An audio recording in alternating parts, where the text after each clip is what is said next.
पंचायत एवं ग्रामीण विकास मंत्री महेंद्र सिंह सिसोदिया ने कलेक्ट्रेट कार्यालय में आयोजित समीक्षा बैठक में अमृत सरोवर योजना, सीएम हेल्पलाइन सहित अन्य विभागीय मामलों की समीक्षा की। इस दौरान उन्होंने मीडिया से चर्चा करते हुए कहा कि कांग्रेस केवल 150 सीट पाने का सपना देख रही है, बल्कि इस बार भाजपा पूर्ण बहुमत के साथ आएगी। पंचायत एवं ग्रामीण विकास मंत्री महेंद्र सिंह सिसोदिया ने कलेक्ट्रेट में आयोजित बैठक में विभागीय कार्यों की समीक्षा कर अधिकारियों को आवश्यक निर्देश दिए। आज हमारी माननीय मंत्री जी के निर्देशन में समीक्षा बैठक थी, जिसमें पंचायती राज का काम, एनआरएलएम का काम, पीएचई का काम, एमपीआरडीसी एवं आरईएस का काम है, उसकी समीक्षा करी गई। और उस संबंध में जो हमारी योजनाएं प्रचलन में हैं, जो सब्जेक्ट्स हैं, जैसे अमृत सरोवर हो गया, हमारे मिट्टी से रिलेटेड नरेगा के काम हो गए, आवास के काम हो गए, इन सभी का हमने आज जानकारी दी और इस संबंध में माननीय का मार्गदर्शन प्राप्त। वहीं इस दौरान मीडिया से चर्चा करते हुए उन्होंने विपक्ष पर भी जमकर निशाना साधा। उन्होंने कहा कि कमलनाथ 150 सीट लाने के सपने देख रहे हैं, बल्कि इसके उलट भाजपा पूर्ण बहुमत से आएगी। इस बीच उन्होंने कमलनाथ सरकार में कैबिनेट मंत्री रहने के दौरान उनसे हुए विवाद का भी हवाला दिया। उन्होंने बताया, आदिवासियों को दी जाने वाली राशि उन्होंने बंद कर दी थी, जिस पर से कमलनाथ से उनका झगड़ा होता था। विदेशी लोग हैं जो चले गए, चुनाव हुआ तो फिर आ गए, करीब मध्य प्रदेश की जनता की तरफ मुड़ के नहीं देखा किसी ने। और कोरोना काल में तो कांग्रेस का एक भी नेता आगे बढ़कर जिसने जनता के दुख दर्द में साथ दिया हो, उसके आंसू पहुँचे हों, ऐसा एक भी कांग्रेस का नेता बता दीजिए पूरे देश भर में। और वहीं दूसरी ओर हमारे प्रधानमंत्री जी रात दिन लगे रहे, मुख्यमंत्री जी रात दिन लगे रहे, और हमारा भारतीय जनता पार्टी का संगठन एक एक आदमी अपनी जान हथेली पर रखकर जनता को बचाने में लगा रहा। तो आती हैं तो आए और चली जाएंगी। मध्य प्रदेश की जनता बहुत जागरूक है और समझदार है। दिग्विजय सिंह जी के 10 साल में कितनी बैठकें आदिवासियों की उन्होंने की हैं, ये सवाल मैं उनसे पूछना चाहता हूँ। आज चुनाव आ गए तो आपको आदिवासियों की याद आ गई। यही पैसा एक्ट जो दिग्विजय सिंह जी के समय पे लागू हुआ था, इसको रद्दी की टोकरी में उठा के फेंक दिया था।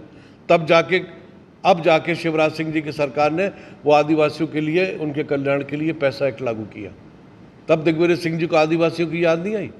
और मध्य प्रदेश में नहीं, पूरे देश में कांग्रेस ने 70 साल आदिवासी का वोट लिया, उनका शोषण किया, और देने के नाम पे क्या किया? ठेगा। मगर हमारी दूसरी और हमारी पार्टी देखिए आप कि आदिवासियों के कल्याण के लिए कितनी सारी योजनाएं हम लोगों ने लागू की है। ये लाडली बहना का भी बहुत बड़ा हिस्से का लाभ आदिवासी वर्ग की महिलाओं को मिलेगा। मैं कमलनाथ जी के कैबिनेट में भी मंत्री था और मेरा उनसे झगड़ा इसी बात पे होता था कि आपने आदिवासियों की जो पोषण आहार की योजना थी, 1000 रुपये शहरिया, भारिया और मोगिया जाति के आदिवासियों को शिवराज सिंह जी की सरकार देती थी, आपने वो 1000 रुपये भी बंद कर दिए थे गरीबों के। कर्ज माफ़ी की आपने बात करी, कितने लोगों का कर्ज माफ़ हुआ मध्य प्रदेश में? और आज किस मुंह से आप कहते हो कि 1500 रुपये हम लाडली बहना के देंगे? जनता को विश्वास नहीं है आपके ऊपर। आप मध्य प्रदेश की जनता के सामने झूठे साबित हो चुके हो, और यही कारण है कि आने वाले समय में मध्य प्रदेश में पुनः भारतीय जनता पार्टी की सरकार बनेगी। 21 जून को अंतर्राष्ट्रीय योग दिवस पर जबलपुर में प्रस्तावित राष्ट्रीय स्तर के कार्यक्रम के मद्देनजर नई दिल्ली से आई भारत सरकार आयुष मंत्रालय की संयुक्त सचिव कविता गर्ग ने गैरिसन ग्राउंड, शासकीय आयुर्वेद कॉलेज मैदान, गौरीघाट और रानीताल स्टेडियम का निरीक्षण किया। संभावना जताई जा रही है कि इस कार्यक्रम में प्रधानमंत्री नरेंद्र मोदी भी शामिल हो सकते हैं। 21 जून को आयोजित होने वाले योग दिवस कार्यक्रम में देश के प्रधानमंत्री नरेंद्र मोदी भी शामिल हो सकते हैं। लिहाजा दिल्ली से आए आयुष मंत्रालय के अफसरों द्वारा कार्यक्रम स्थल को चिन्हित करने के लिए निरीक्षण किया गया और प्रशासनिक अधिकारियों को दिशा निर्देश दिए गए। निर्जला एकादशी के अवसर पर भगवान विष्णु की कृपा पाने के लिए श्रद्धालुओं ने मंदिरों में एवं नर्मदा किनारे विशेष पूजन पाठ किया। नर्मदा तट गौरीघाट में भक्तों का तांता लगा रहा। ऐसी धार्मिक मान्यता है कि सिर्फ निर्जला एकादशी का व्रत करने वाले व्यक्ति को वर्ष भर की तमाम एकादशियों के व्रत का पुण्य लाभ मिल जाता है। भगवान विष्णु की विशेष कृपा बरसती है और जीवन सुख और सौभाग्य से पूर्ण हो जाता है। निर्जला एकादशी के अवसर पर भगवान विष्णु के मंदिरों में दिन भर पूजन अनुष्ठान का क्रम चलता रहा। वहीं पतित पावनी मां नर्मदा तट पर स्नान, ध्यान और दान पुण्य करने वालों का तांता लगा रहा। निर्जला एकादशी का व्रत रहते हैं। सूर्योदय से सूर्योदय तक यह 24 घंटे का व्रत रहता है। उस समय अन्न, जल, भोजन आदि लेना सर्वथा वर्जित है। मात्र 7 चम्मच जो है आचमन का जल जो है आचमन करने के बाद पूजन अर्चन का वही विधान है। उस जल को भी बस आचमन ग्रहण कर सकते हैं। और जो भगवान विष्णु का निरंतर जप, पूजन अर्चन, दान पुण्य, जल, तीर्थ, कुंभ वगैरह जो दान करते हैं उससे भगवान श्री हरि की प्रसन्नता से और माँ जगत जननी जगदम्बा आदिशक्ति पारंबा की कृपा से जो है उनकी सभी की मनोकामना पूर्ण होते हैं। विद्वानों का मानना है कि निर्जला एकादशी के दिन अन्न जल का त्याग कर व्रत रखने वालों के सभी मनोरथ पूर्ण होते हैं। इसे करने से प्राणी को मोक्ष प्राप्त होता है। हाईकोर्ट की फटकार के बाद हरकत में आए आरटीओ एवं यातायात विभाग द्वारा ऑटो रिक्शा की चेकिंग का अभियान चलाया गया। अंबेडकर चौक पर चलाई गई मुहिम के दौरान 30 से ज्यादा ऑटो चालकों पर कार्रवाई की गई। हाईकोर्ट में ऑटो रिक्शा को लेकर दायर याचिका पर दिए गए निर्देश के बाद हरकत में आए आरटीओ एवं यातायात विभाग के द्वारा अंबेडकर चौक में याचिकाकर्ता सतीश वर्मा के साथ मिलकर ऑटो रिक्शा की चेकिंग की। इस दौरान ऑटो में पटिया लगाकर चलाने वाले, ओवरलोडिंग करने और नियम विरुद्ध बिना परमिट के चलने वाले ऑटो पर कार्रवाई की गई।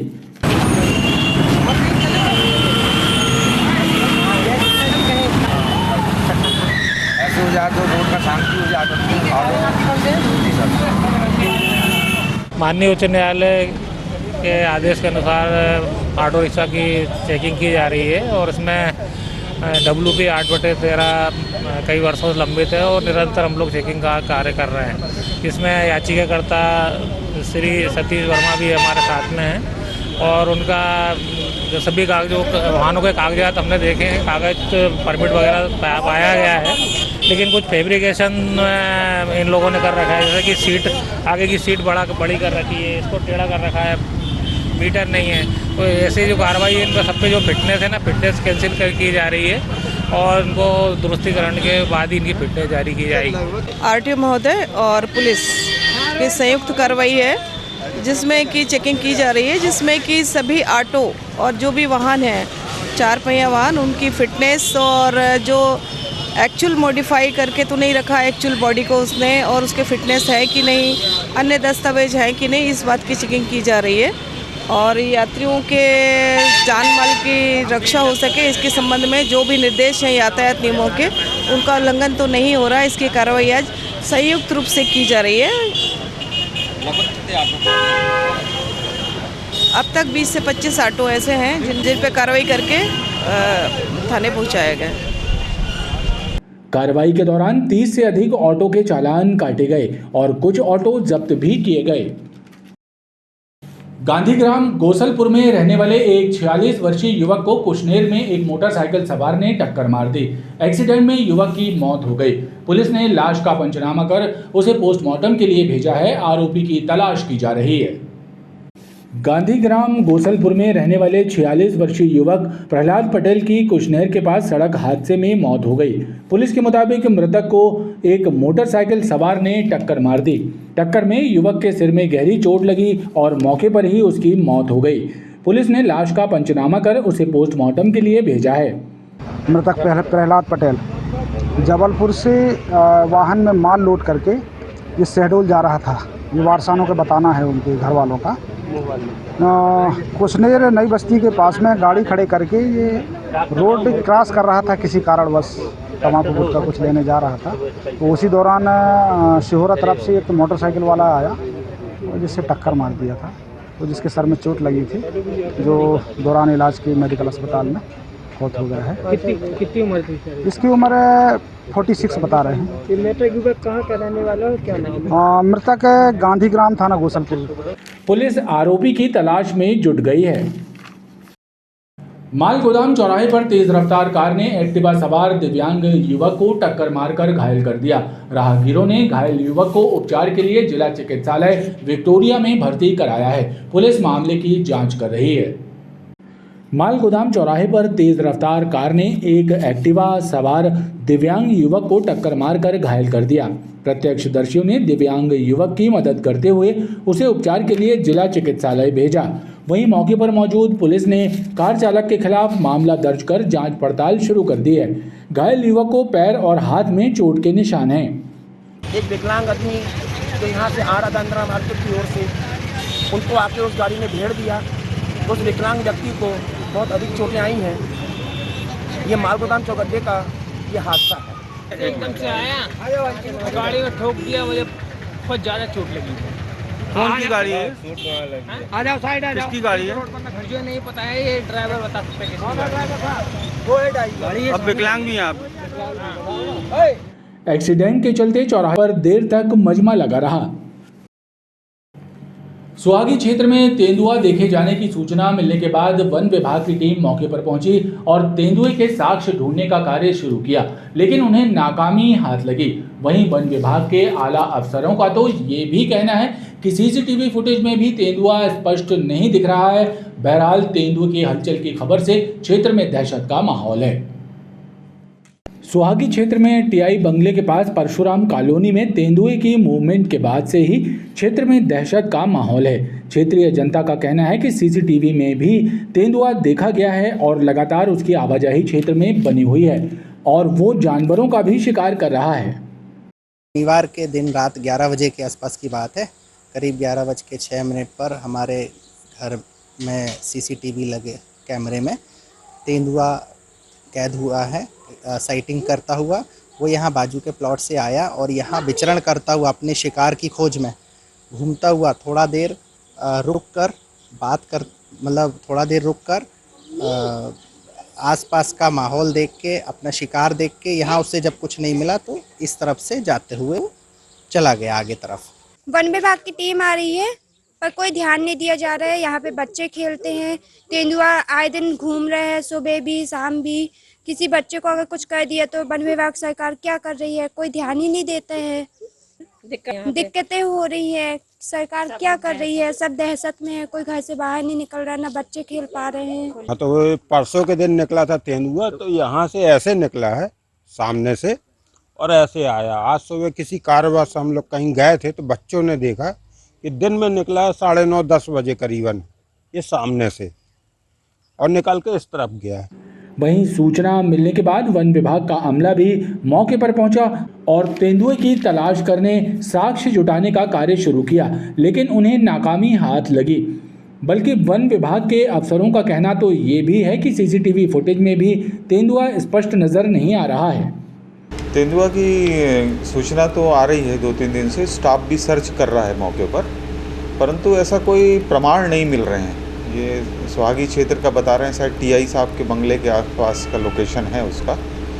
अच्छा, उसका घरों में जो कैमरे लगे रहते हैं सीसीटीवी कैमरे, उसमें भी स्पष्ट नहीं हो रहा है। अभी बताया हमारा जो फ्लाइंग स्क्वाड के इंचार्ज हैं, प्रभारी हैं, रेस्क्यू स्क्वाड प्रभारी, वो प्रतिदिन जा रहे हैं। आज भी उन लोग गए थे। ऐसा सूचना मिली थी कि एक कुत्ते के बच्चे को शायद वो ले गया है, तो इसके भी कोई स्पष्ट प्रमाण नहीं मिल रहे हैं वहाँ। क्या लगता है इसके अलावा दूसरा जानवर हो सकता है? दूसरा जानवर हो तो सकता है, कुछ स्पष्ट आए तो स्थिति, क्योंकि था तो पहले एरिया कॉरिडोर है ही आसपास उसका। कोई टीम वगैरह और नहीं, टीम इस हमारे लिए पहले, हमारे पास पहले से टीम रेस्क्यू स्क्वाड में सक्षम लोग हैं और वो लगातार भ्रमण करते रहते हैं। तो रेंजेस की टीम रहती है, जहाँ ज़रूरत पड़ती है तो हर रेंज में स्टाफ है, हम उसको बुला लेते हैं। वन विभाग की नाकामी के बाद स्थानीय लोगों में तेंदुए का खौफ और ज्यादा बैठ गया है एवं उन्हें उसकी दहशत से निजात दिलाने की मांग की है। अधिकतम और न्यूनतम तापमान में कमी आने के बाद भी शहरवासी भीषण गर्मी की मार से बेहाल हैं। वहीं मौसम वैज्ञानिक आगामी दिनों में पारा चढ़ने की संभावना व्यक्त कर रहे हैं। अधिकतम तापमान सामान्य से 2 डिग्री कम 39.1 डिग्री सेल्सियस और न्यूनतम तापमान 24.6 डिग्री सेल्सियस रहा, जो कि सामान्य से 4 डिग्री कम था। इधर पश्चिमी गर्म हवाएं भी लगभग 6 किलोमीटर प्रति घंटे की रफ्तार से चलकर अपनी उपस्थिति दर्ज करा रही हैं। मौसम वैज्ञानिक फिलहाल मौसम शुष्क रहने की संभावना जता रहे हैं। खबरों का ये क्रम लगातार जारी है, आप देखते रहिए BTV न्यूज़।